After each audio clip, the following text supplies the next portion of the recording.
দিনৰ পৰা আৰম্ভ কৰে নে গধূলি কৰে? কি ছাৰ? কামটো দিনৰ পৰা আৰম্ভ কৰে নে গধূলি কৰে? সঁচা ক'ব। মই স্বাস্থ্য মন্ত্ৰীটো বুজি পাম নহয়। ৰাতিপুৱাৰ পৰা আৰম্ভ কৰে নে গধূলি কৰে? সেইটো পৰম্পৰাটো সঁচাটো কওক। কামটো ৰাতিপুৱাৰ পৰা আৰম্ভ কৰে নে গধূলি কৰে? গধূলিয়ে কৰিব ছাৰ। গধূলি। ৰাতিপুৱা নকৰে? ৰাতিপুৱা নহয়। মোৰতো লাগিছে ৰাতিপুৱা কৰে। কোনে? আপোনাৰ ৱাইফৰ ফোন নম্বৰ আছে? আছে ছাৰ। লগক দিয়ক, লগ সুধি লওকচোন ঘৈণীয়েকক ৰাতিপুৱা কৰে। আৰু নম্বৰটো কওক।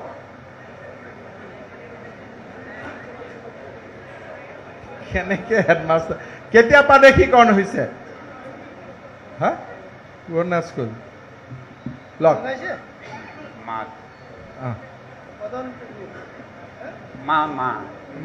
মা লিখা আছে, তাৰমানে জীয়েক বা পুতেকে ফিট কৰি দিছে। কেতিয়াৰ পৰা আৰম্ভ কৰে সোধক, খালি আছে তাতে গৈ সোধক। কেতিয়াৰ পৰা কৰে? সঁচা কথা কওক দেউতা। ছাৰ মই তেনেকৈ নকৰোঁ, এনেওতো আমাৰতো স্বভাৱ আছেই নহয়। স্বভাৱটো আছে কাৰণে সুধিছোঁ, কেতিয়া ৰাতিপুৱাৰ পৰা কাৰণে ৰাতিলৈকে কৰে? এতিয়া দৰমহা কিমান পাই আছে? দৰমহা 48,000 মান পাওঁ। 48,000? হেৰি কৰি পিনে এতিয়া তাৰমানে কেইজন শিক্ষক? 15জন। 15জন শিক্ষক। ছাত্ৰ হ'ল আমাৰ এতিয়া হেৰি 15জন আছে। 15জন শিক্ষক, 15জন ছাত্ৰ। ছাত্ৰী তাৰমানে। আৰু আপুনি কিমান দিনৰ পৰা হেডমাষ্টৰ? মই এতিয়া এবছৰমান হৈছে। চাৰ্জত আছে নে পাৰ্মানেণ্ট হ'ল? চাৰ্জত আছে, আহিছে। আৰু চাকৰি কৰিব ইচ্ছা আছে নে যাব ইচ্ছা আছে আৰু? ছাৰ মোৰ এতিয়া মোৰতো বেছি দিন নাই নহয় ছাৰ। কেইদিন আছে? 19ত যামগৈ নহয়। 19লৈকে থাকিব? থাকিম বুলি ভাবিছে। অলপ আগতীয়াকৈ এৰি নিদিয়ে?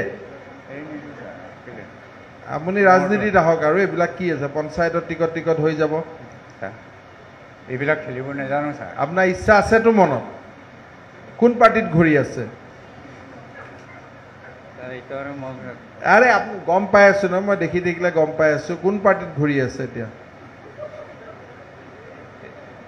মই এইটো ক'ব নোৱাৰো। সেইটো ক'ব খোজা নাই এতিয়া? পল্লৱ, আপোনাৰ সমষ্টি কোনটো? সমষ্টি মাজুলী। কোন সমষ্টি? কি মাজুলী? মাজুলীৰ পৰা? নহয়, মোৰ সমষ্টি নহয় ছাৰ। সমষ্টি হ'ব লাগিব। আপোনাৰ সমষ্টি মানে আমাৰ সমষ্টি আৰু এনেকৈ ক'ব লাগিব। তাতে আপুনি মাজুলীৰ পৰা কিমান দূৰ আপোনাৰ গড়মূৰৰ পৰা? গড়মূৰৰ পৰা 38 কিলোমিটাৰমান।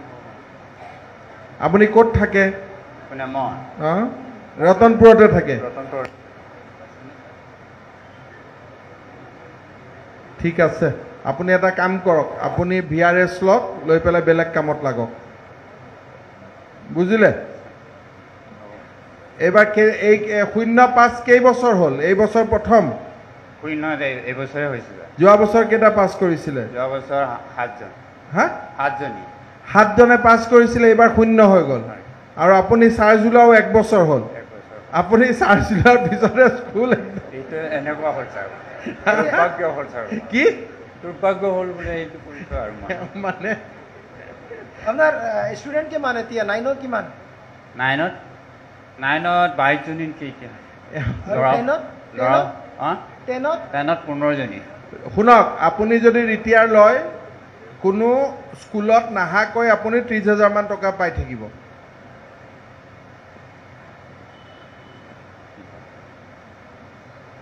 আৰু যদি চৰকাৰে আপোনাক নিজে পঠাই দিয়ে, 0 পাই যাব। আপুনি এইটো বিবেচনা কৰি মোক 2 দিন পিছত জনাব, মই আপোনাক ফোন কৰিম।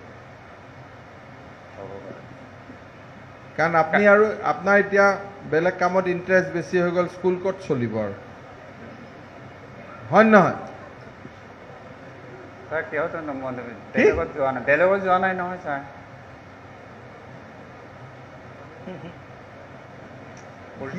কি কৰিছে এনেকৈ যদি হাইস্কুল হয় কি হ'ব?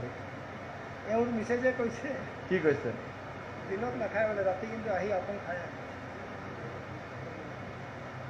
আপোনাৰ মিছেছে কৈছে দিনত নাখায় বোলে কিন্তু ৰাতি আহিয়ে খায়